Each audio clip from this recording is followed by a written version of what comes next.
প্রিয় দর্শক, আমি মাসুদুর রহমান, মাসুদ রানা হারির খবর চ্যানেল থেকে আপনাদের শুভেচ্ছা জানাইতেছি। আপনারা হয়তো চিন্তিত হয়ে পড়ছেন যে মাসুদ ভাই পুকুরের মধ্যে কেন, কিন্তু ভাই এটা পুকুর না, এটা আসলে একটা রাস্তা। কিন্তু সেই রাস্তাটা এখন আর রাস্তা নাই।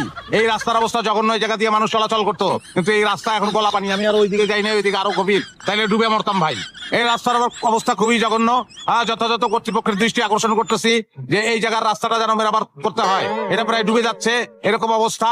এবং দেখতে পাইতেছেন যে এটা কিন্তু এখন আর রাস্তা নয়, এটা একটা মহাসমুদ্র। ঢেউ আপনারা দেখতে পাইতেছেন নিশ্চয়ই, প্রচন্ড ঢেউ এখানে। এখন যথাযথ কর্তৃপক্ষের দৃষ্টি আকর্ষণ করতেছি, আমাদের রাস্তাটা ঠিক করে দিবেন। বিদায় নিচ্ছি সবার কাছ থেকে, ধন্যবাদ, ভালো থাকবেন সবাই। ওই সাইড বন্ধ কর। ভিডিও করছো ঠিক মতন? ঠিক মতো করছি ভাইজান। হ্যাঁ, এমন ভিডিও করছি ভাইজান, আমরা যে পাটপারি করতেছি কেউ ধরতেই পারবো না। তোর আমি না করছি যে এটা আমাকে পেশা, বাটপারি কর। এই উল্টা পাল্টা শব্দ কর দিকে পেশায় কোনো উন্নতি হয় না। মিস্টেক হয়ে গেছে, তোরা একবার কইছি যে মিস্টেক করবি না, ভুল করবি, কিন্তু মিস্টেক করুন দেখো। সরি ভুল হয়ে গেছে।